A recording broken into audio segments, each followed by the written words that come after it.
Hi, in this video we'll learn how to solve a special type of kinematics problem, the type where you have a constant or uniform acceleration. This is taught in sections 2.4 through 2.6 of the textbook. So to start out, kinematics constant acceleration problems involve 5 different variables, and so you can see we've listed them here: the displacement delta x, the acceleration, the final velocity v, the initial velocity v0, and the elapsed time delta t. Notice the first 4 are vectors, and the fifth one, delta t, the elapsed time, is just a scalar. With constant acceleration, we are able to predict what's going to happen with motion at a later time, as long as we know what the relevant information is at the initial time. Now I want to show you a little chart that we use to solve these type of problems. It turns out that the 5 kinematic variables here are related by various equations, 5 of them in fact. But if you look closely, each of the equations have only 4 of the 5 variables. So the first one's got the final velocity, the initial velocity, the acceleration, and the time interval delta t. And in fact, you can see those are the ones that are checked off in the boxes here. The one's missing here is delta x, right? And each of the other 4 equations are similar, but they're all missing a different one of the 5 variables. We're going to see how we use this chart to solve these type of problems. So let's go back down here for a second and look at an actual example problem. This says example, hunting cheetah. Let's read it. A cheetah running at 17.5 meters per second loses its prey and begins to slow down at a constant acceleration, finally stopping 30.5 meters per second, 30.5 meters later. How long does it take the cheetah to come to rest, and what is the cheetah's acceleration while doing so? Before I do anything here, I want to look for keywords in this problem, and I see these keywords here: constant acceleration. As soon as I see that, I know I'm solving this type of problem following a certain procedure that we're doing right here. So right away, I want to identify and write down which of these 5 variables do I know: the acceleration, the displacement, the initial velocity, the final velocity, and the time interval. It might actually help a little bit to plot this out. So there's a cheetah running. It's a one-dimensional problem. I'm going to go ahead and plot that motion along an x-axis here. So, oops, there goes my left hand there. Didn't like that too much. So let's say here's our plus x-axis here. And I can kind of choose wherever I want the cheetah to begin. Let's say over here, x initial. And we can set that to the origin 0 if we like. It's free to pick the starting spot. And notice with these type of problems, we've got initial and we've got final values everywhere here, right? And this is the same everywhere. Really, all we need to do is look at the initial and final 2 spots. So in the beginning, here's when we start, t initial. Let's say we end over here at x final. We'll just write that as x. That means x final. And at t, so this is where we start, this is where we end. And let's see what we know here. So the cheetah running at 17.5 meters per second, well, that's going to be units of velocity, right? And then it begins to slow down at a constant acceleration, finally stopping 30.5 meters later.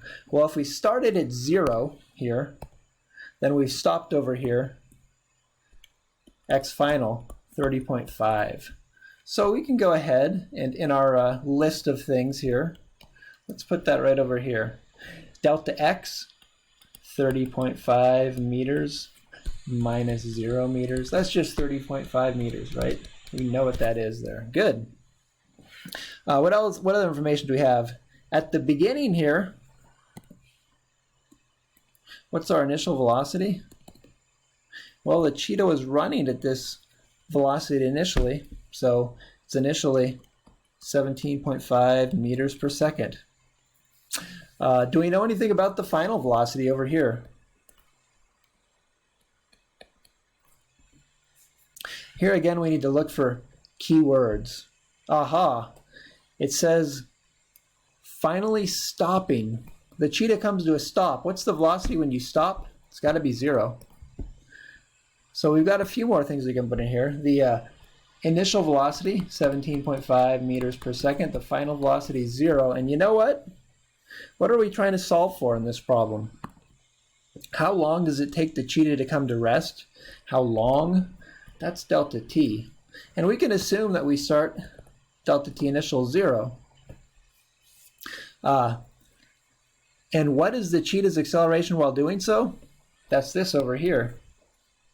So we're looking for these two things, acceleration and delta t. How are we going to figure them out? Well, the way that this works is if you know 3 unique bits of information, then you can always solve this problem by going back up to the equation chart up here. So which ones do we know and which do we not know? Let's say we want to solve initially for delta t first, okay? Well, I want to include all the information I know with numbers, and I want to include delta t in the equation. In fact, the a, I can ignore that right now. So I'm going to go pick the equation that doesn't have a. Which one's that? Here it is. This is the equation that we want for this one. Delta x equals 1/2 v initial plus v times delta t. Let's write it down.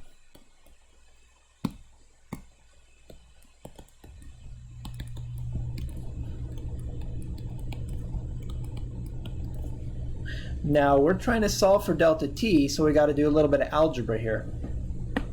Let's do some algebra. I want to divide both sides here by 1/2 v initial plus v. Same thing on this side. And when we do that, what are we going to get? The 1/2 on the bottom comes to the top, and we're going to get 2 delta x divided by v initial plus v. That's equal to delta t. And we know all that information. We can go ahead and plug that in. So let's go ahead and do it. Delta t is equal to, well, what is 2? Sorry, 2. Then delta x, that's equal to 30.5 meters divided by v initial, that's 17.5 meters per second, plus v final, that's 0. And if we go ahead and we put those numbers into our calculator, we're going to go ahead and get an answer here. And it turns out that the answer is 3.49 seconds. And that makes sense because the units, are they correct? Let's see here. We've got meters divided by meters per second. That's the same as meters times the reciprocal of the denominator. Gives us seconds. Check. And it's positive as the time interval always must be, so that makes sense. We've got this number here. And we can plug this in now, because now we know what delta t is. Finally, we want to solve for a. At this point, we know four different values for the 5 variables. We can choose any equation that we want to solve for a.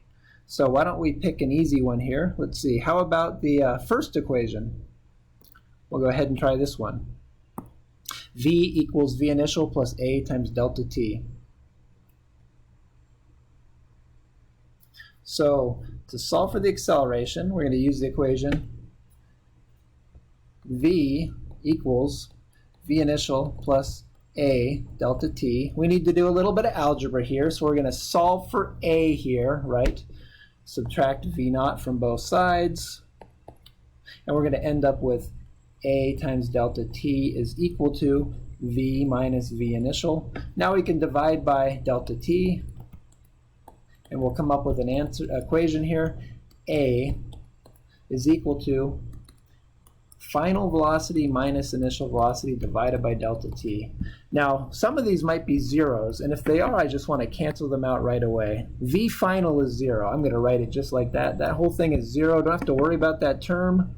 So this is really just minus v initial divided by delta t, minus v initial is equal to 17.5 meters per second.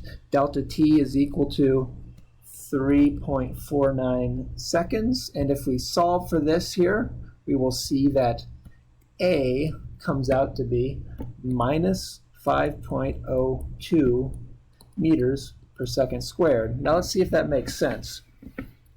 Our velocity, if we think about it, right, initially it's 17.5 meters per second towards the right, positive, and then it's 0, the arrow shrunk to nothing. Since the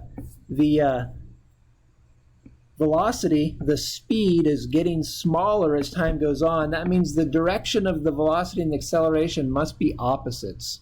So the acceleration must be pointing in that direction. That's the negative direction. And that's what we see over here. So this looks right. And we've got both of our answers.